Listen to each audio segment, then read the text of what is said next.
Hey, Clemson family, we're coming at you with two episodes this week because it is time to preview the game that really could make or break the season. We knew it all along. We just didn't know the context that would be in, and that is Florida State at Clemson. I'm Daniel Shirley. Yeah, if you'd have told me one of these teams would have had a loss going into this game back this summer, I would have said it would have been Florida State with them playing LSU to open the season. But they took care of business in their opener, and Clemson did not. So, but I still feel like Clemson has a chance to win this game on Saturday. Absolutely, some faith restored the last 2 weeks, particularly in the last 6 quarters of football, I would say maybe seven. I'm Bill Zimmerman. Welcome to the Reign Supreme Always podcast. This is season 2. You can check out all our episodes on our playlist at youtube.com/Clemson Kickoff. You can also check out our homepage, clemsonkickoff.com. And we are on social media. We'll try to be a little more active this week, with been a lot of retweeting good news sources, reliable news sources of late, more than us having our own takes on stuff. But we are on Twitter, Instagram, Threads, and also Facebook at Clemson Kickoff. But let's get into the game preview. This one really, it's not for all the marbles for Clemson anymore, and maybe not as much for Florida State either, with Miami looking good this year. Would they have to face Duke later? Can Duke maintain its momentum out of that season opening upset in Durham over the Tigers? I tend to think that Clemson's going to come out more motivated. I think they're, especially like I said, the second half against Charleston Southern, and then 60 minutes against, well, almost all 60 minutes against Florida Atlantic Saturday night in the Valley. I think you saw a team that knew, all right, we've got to button up the mistakes. We can't do this on talent alone, on recruiting rankings alone. Got to get the mistakes dealt with, have to be on top of the details, like, I don't know, protecting the football maybe. And I think that it's been a good step in the right direction, a good couple steps in the right direction. As I mentioned in the wrap-up episode after that Florida Atlantic game, there's more work to be done for sure. Yeah, there is, and there still needs to be improvement. But I think what we've seen is improvement in tackling. I've really seen that. I think the offensive line has progressively gotten a little bit better. I think Cade Klubnik looks like a different player than he did against Duke. Again, Florida Atlantic's not as good as Duke.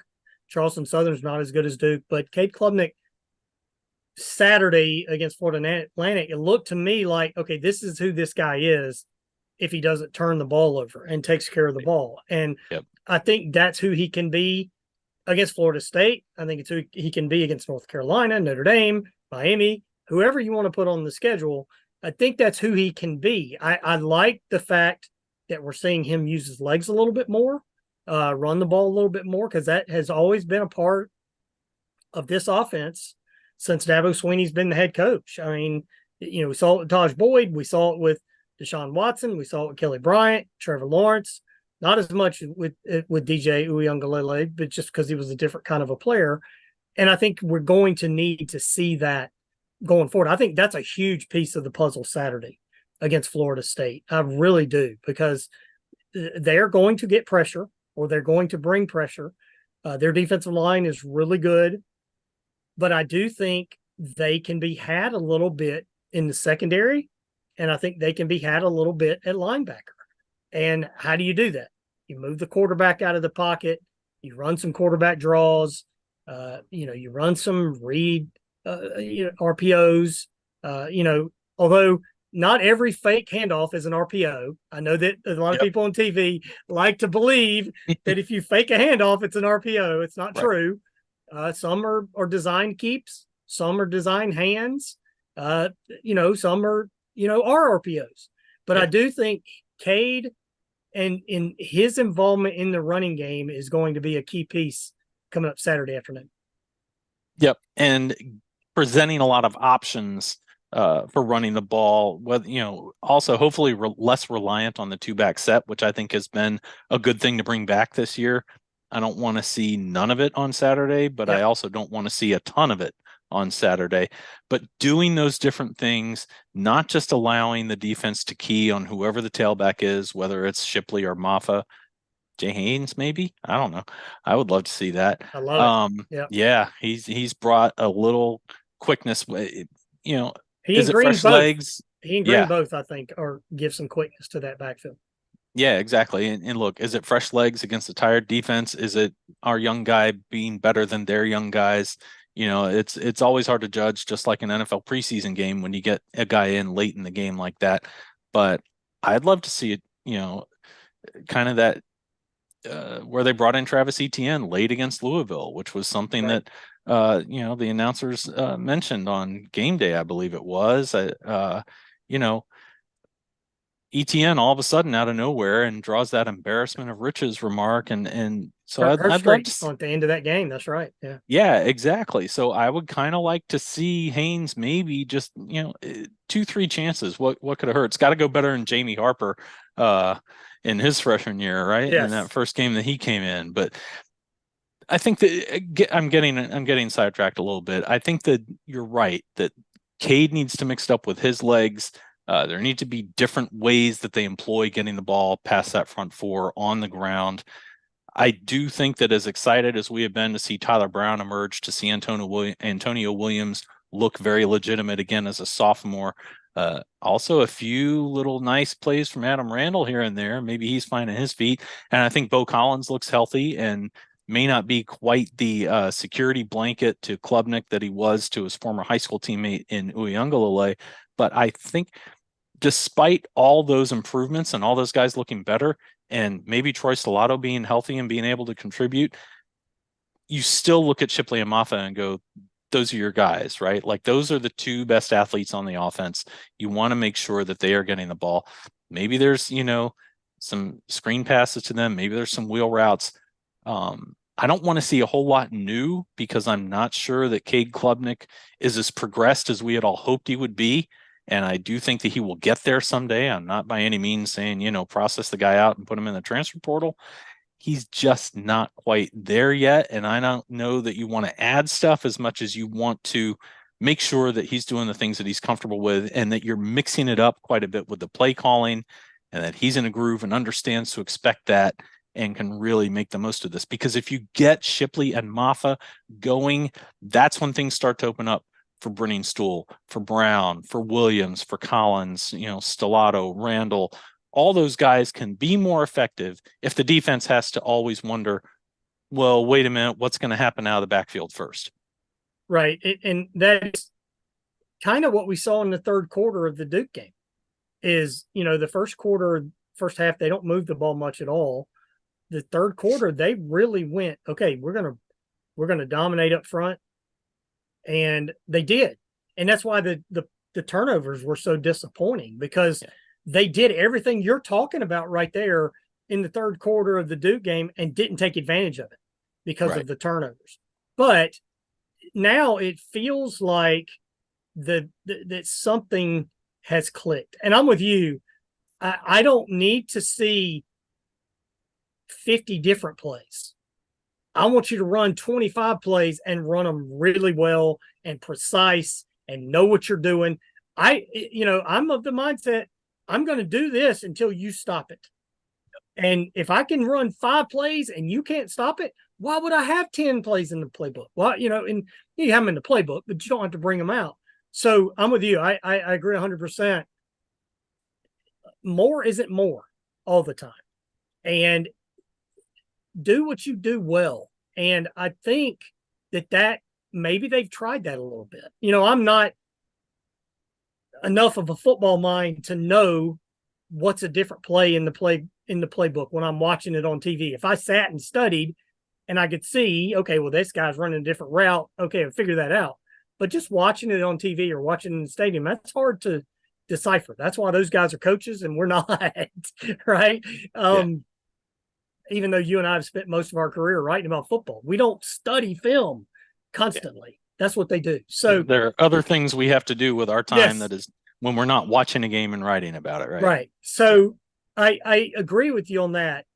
What does Cade feel comfortable doing?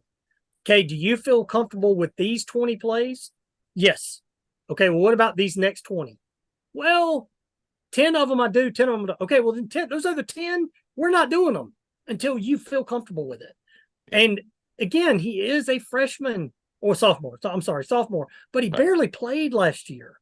So in essence, he's a freshman. Yeah. Or let's say he's a redshirt freshman in essence, with how little he played last year. So I just think that do what he does and get those two guys involved. The receivers have improved. I feel a lot better about the receivers with Tyler Brown in that mix. Get him involved. And I feel better about where Antonio Williams is. I feel better about where Bo Collins is. I'm really happy to see Adam and Randall involved last week. I think that's a really good core four going into this game. And Brenning Stool's involved. All that's true. The two best offensive players you have are those two running backs. We said it this summer, and I'm going to say it again until somebody changes my mind. Those two guys have to be the focal point of the offense. And I think that needs to be the case on Saturday as well, going against Florida State. Let's talk real quick about the other half of the guys on the football field or close to it in the offensive line. And I do want to see them do a better job of opening up running holes, and that's a tall order because, like you said, the Florida State defensive front is good. They've got Jared Verse as their leader defensive end, who's capable of kind of sliding inside and still being effective out there, kind of the reverse of Christian Wilkins, right? The inside guy who could slide outside and be really good. Verse is the other way around. His second year at Florida State after transferring from Albany, right?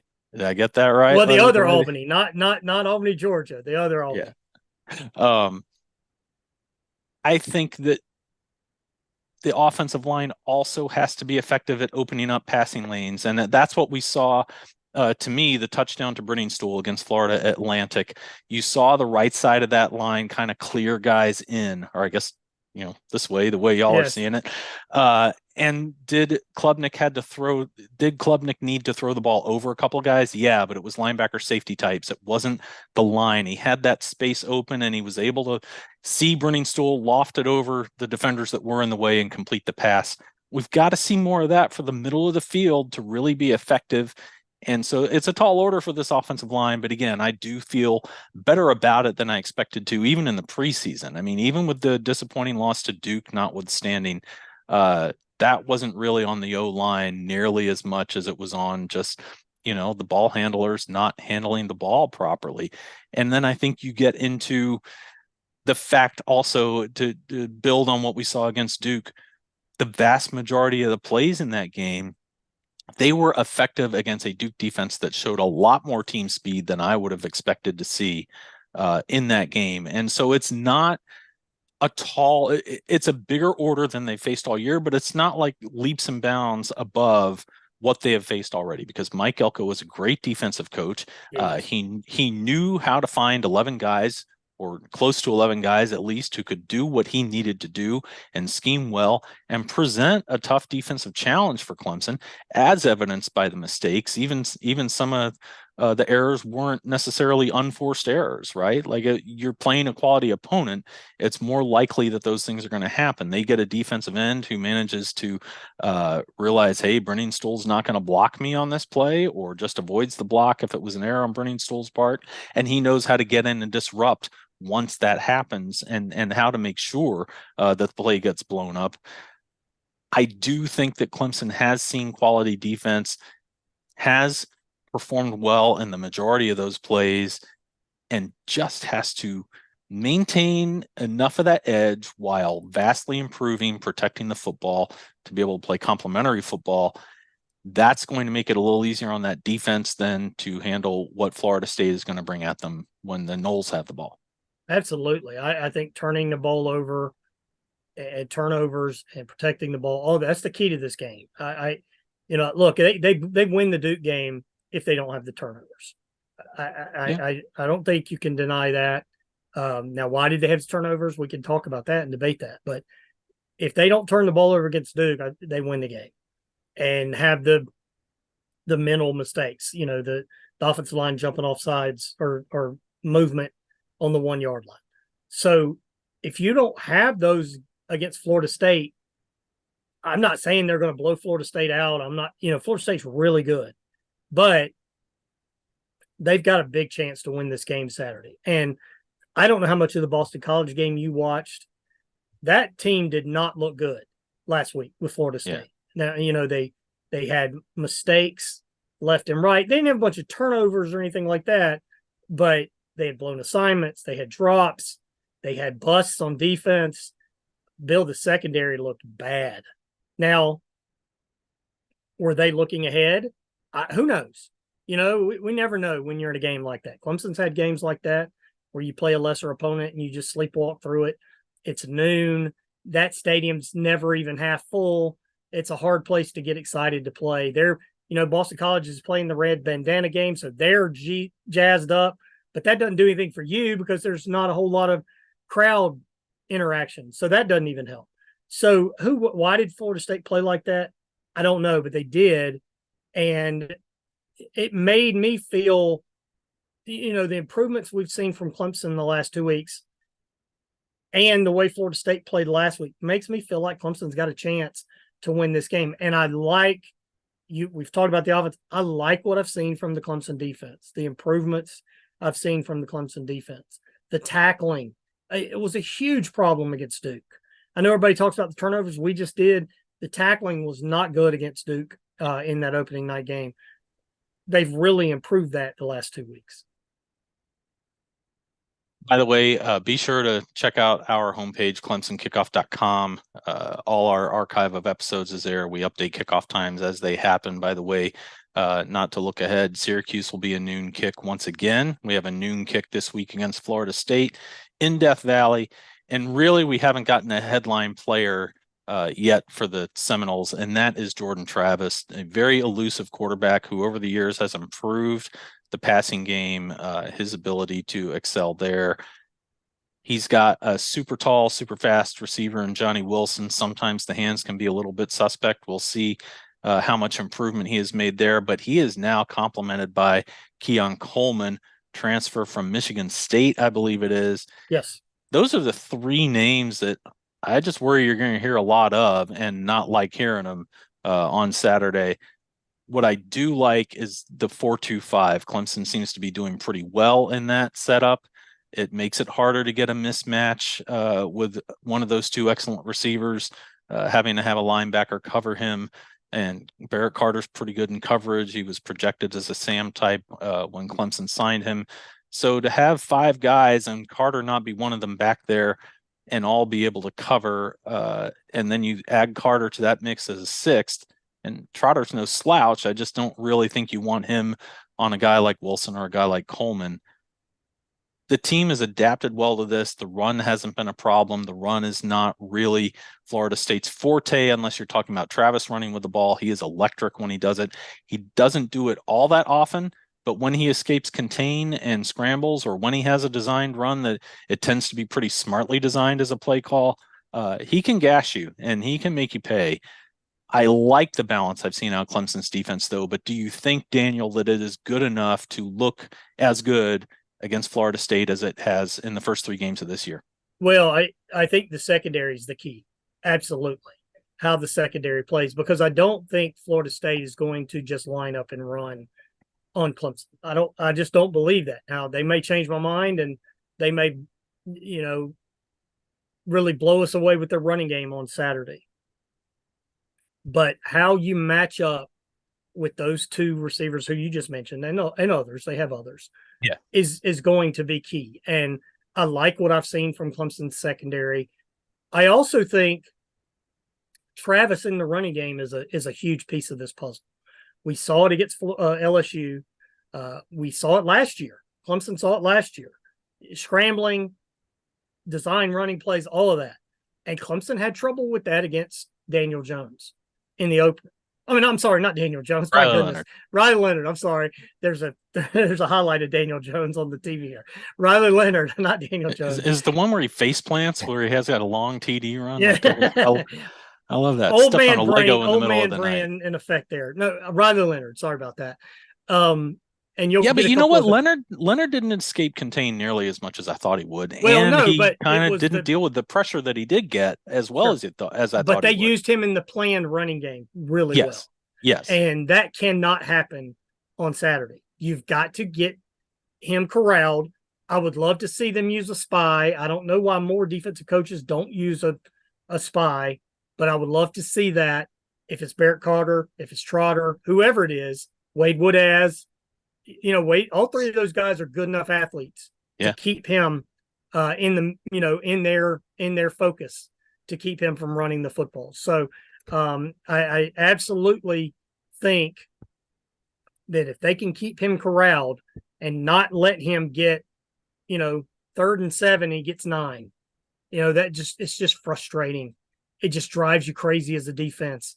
It gets you flustered. Then it gets guys anxious and they want to make a play more than do their job. That's it. It just absolutely tears a defense to its core to let that happen. That can't happen on Saturday.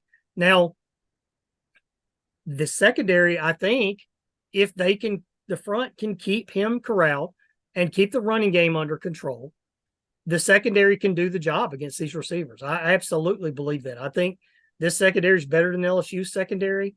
Obviously, it's better than Southern Miss's secondary, and it's better than Boston College's secondary. And they've played well. I thought they played well against Duke for the most part.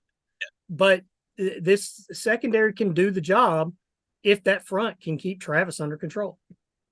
absolutely. And I have read a place or two that as much as Florida State's offensive line has improved, I mean, whereas a couple of years ago, you and I were texting back and forth about how did Florida, Miami, and Florida State all have such awful offensive lines all at the same time? Like, how did all of the big three do that coincidentally? Florida State clearly has come out of that faster than the Gators or the Hurricanes. But I am reading that the pass pro can be a little suspect at times. You've got to take advantage of that, but I don't know that you want to go for a home run and, blitz a guy and have another guy leave his assignment trying to get a sack at the same time. Like, somebody's got to make that first hit before everybody else starts making their move. And it's got to come naturally. You can't force it, or Wilson will burn you. Now, I do think our defensive ends have done a better job of staying in their space, making sure that they win their assignment, not try to go after a big, ESPN Sports Center highlight. And that's going to be key once again, because we've seen that so many times through the years. How do you beat Lamar Jackson? You don't over pursue, you let him come to you, and you have two guys who can close in because they're both where they ought to be. And they're able to shed their blocks at the time that they need to shed their blocks, not too soon, not too late.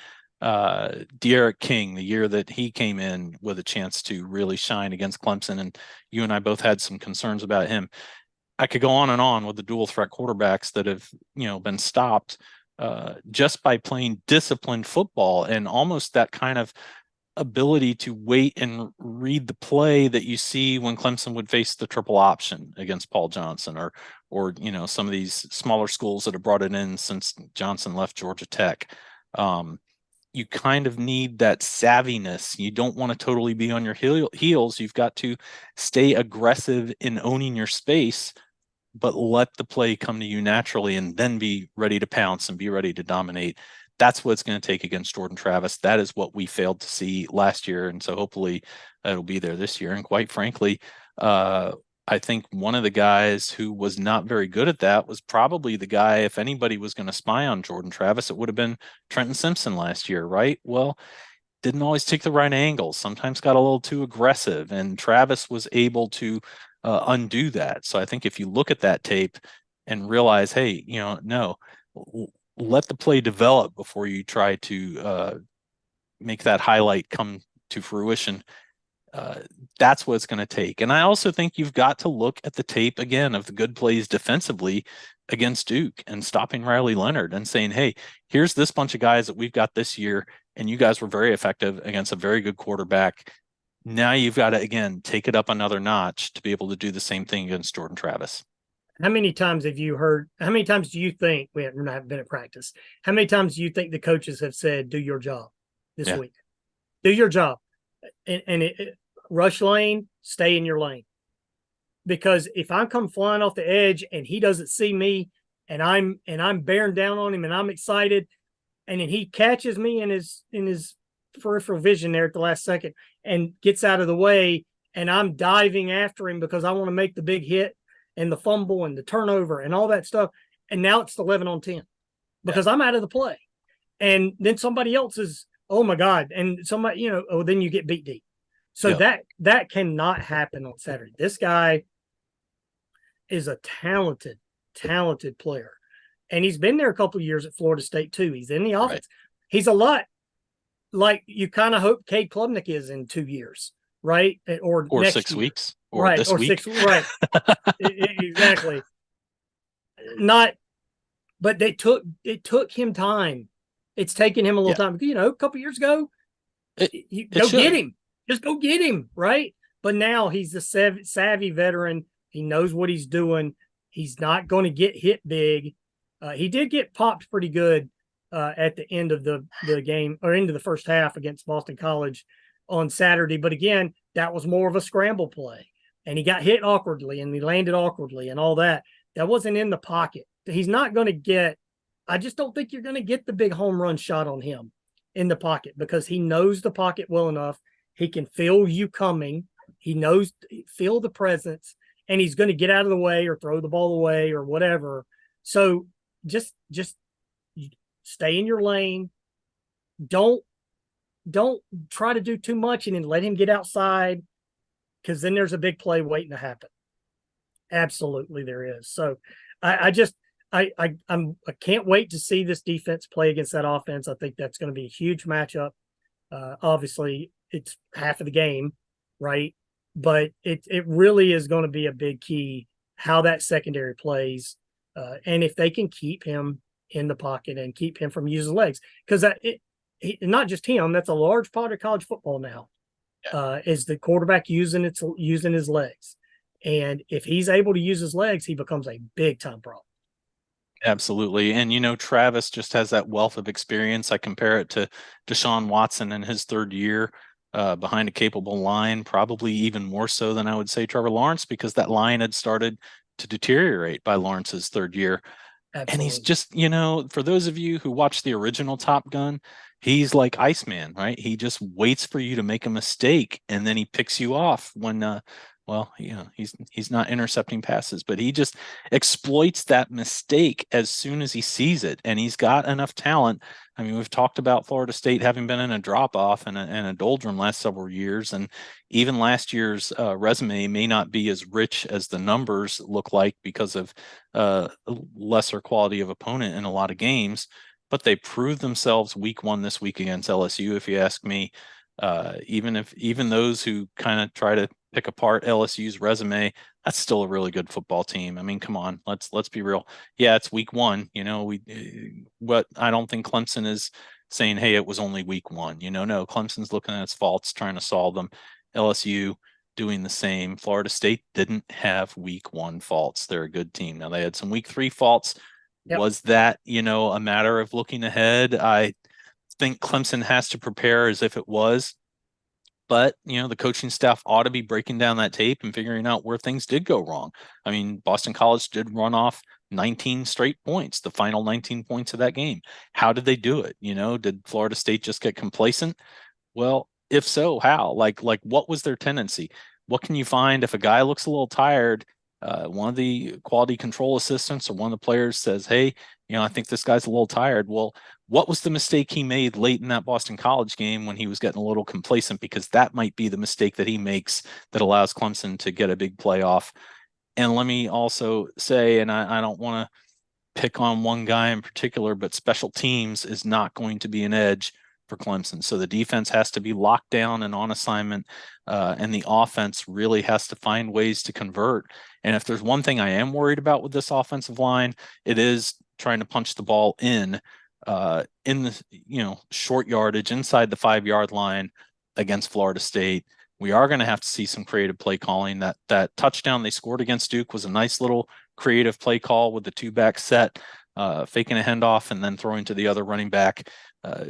Kind of basically went in untouched or unchallenged at the very least. There was not a serious threat to him not getting in the end zone. And then I think you have to look at, if there's rarely something where Clemson fans are like, yeah, they've been holding this back in the playbook, holding that back in the, well, they shouldn't have been holding anything back in the playbook when they lose to Duke. But if there's something that we haven't had an occasion to see yet, it would maybe be throwing the ball a little more reliably inside the opponent's 5, inside the opponent's 10, and getting touchdowns, because you cannot play for a bunch of field goals, given the current status of Clemson special teams overall. Yeah, I think the one piece of the puzzle in special teams that I do think can be a big bonus is Tyler Brown. All right. I mean, him returning punts can be a difference maker for this team. But do you really trust where they are with the kicking situation right now? I know I don't. How many misses do they have already in 3 games? Yeah. And look, we've seen Clemson's young kickers go through this. Right. Chandler Catanzaro did it. BT Potter did it. As reliable Nelson Welch, as reliable as BT Potter became. Remember, he was here 5 years. Right. If you go back and look at that freshman year, there were some shaky moments. So hopefully Robert Gunn can get that figured out. It's a mental thing, obviously. I mean, the field goal that he missed Saturday against Florida Atlantic, it was another one of those shanks that he had against Duke. It wasn't close. The extra point, I don't know how he missed it, but he hit the goalpost. And Matt, our son, said if he was trying to hit the goalpost, it was perfect because he hit it right in the middle. Like that scene in Ted Lasso, right? Well, you don't watch Ted Lasso. But it's that, and my goodness, maybe he makes a kick to win the game. I don't know, but right now you can't trust that if you need to make a big kick, it's going to be made. And we're not picking on Robert. We want him to get it straightened out. He's got a huge leg. You can see it on the kickoffs. I mean, my goodness, he's kicking it out of the end zone just about every time on the kickoffs. And that is a big improvement over what we've seen the last several years. But he's got to make the extra point. You got to make the easy ones. What does Dabo say all the time? You got to make the bunnies. Make the bunnies. And, make the layups. Well, however you want to say it. He changes his phrasing on us every once in a while. Make the layups. And if you make the layups, those extra points and the short field goals, this team's got a chance. But Tyler Brown, on the other hand, you get the ball in his hands, something electric can happen. And I think he can really help this team with returns coming up on Saturday. He could be a kind of a secret weapon almost, maybe. Hadn't been on film very much, but he's a guy that could give you a chance to make a big play. He's been close already. A couple of times, and it would be great to see him run one back all the way coming up Saturday. Absolutely. We'll start wrapping this up with one final thought from each of us. Be sure to check us out, youtube.com/Clemson Kickoff. Hit like, hit subscribe if that's where you are right now hearing this podcast. Follow us on your favorite podcast service if that's where you are. Be sure to find us on social media, Twitter, Instagram, Threads, Facebook. Still around. Facebook. MySpace. No, we're not on MySpace. No, we are not on MySpace or Peach. We also are not on Peach. And getting back to the kind of final thought going in, if there's one thing that you think Clemson has to do to win this ball game, and you figure the rest out, but if there's one thing you're like, guys, we got to do this. What's that one thing for you, Daniel? Protect the ball. Yeah. Absolutely. Don't turn the ball over. If they win the turnover margin, I think they have a heck of a chance on Saturday. And that means they haven't turned it over or maybe one, and the defense has forced a couple. Look, I mean, the defense gave the offense a touchdown Saturday from Nate Wiggins and a short field after the other interception. So I think they absolutely have to do that and be smart with the ball, be careful with the ball. And you would think they would have learned their lesson through the first six quarters of the season, because they were terrible in that against Duke and in the first half against Charleston Southern. So you would think that would get figured out by now. You definitely took the number one answer off the Family Feud board. If I had one behind me, that would have been it. Are we going to play or pass? We're going to play. Defer until the second half, right? If I was going to add one thing, I want to see the upperclassmen leaders on this team really feed off the energy that we're seeing from those freshmen that we talked about in the last episode. Yep. Khalil Barnes, Tyler Brown, who you just were talking about, TJ Parker, TJ Peter Parker. Woods, Yep. on and on and on. Even Jay Haynes late in ball games, Jarvis Green a little bit. Like feed off of that and say, hey, you know what? Those guys have that. Guess what? I'm going to have that tonight too. And I'm going to stay on target. I'm going to maintain my experience, but I'm going to bring that energy and I'm going to bring that little flash. I'm going to bring that extra little Emerald's bam into the equation there. And I'm going to make good things happen while being reliable and knowing what I'm supposed to do. I love what this class is bringing into the team, and maybe we'll get into it more mid-season when there's not such exciting matchups to talk about. But I really do want to see protect the football, just like you said, Daniel, and then two, bring that energy that's being infused to this team right now. Well, we will come back with our next episode after this Florida State game, unless we somehow go and add the University of Alaska to the ACC in the next 3 days or so. That would be about the only thing make us break in, right? Is that who you've been waiting on? Alaska, Anchorage, Hawaii? Yes, we want Yeah. Hawaii for sure. So absolutely. Otherwise, we will see you after the Noles game, hopefully for better, but also if for worse. And until then, I am Bill Zimmerman. I'm Daniel Shirley. Go Tigers.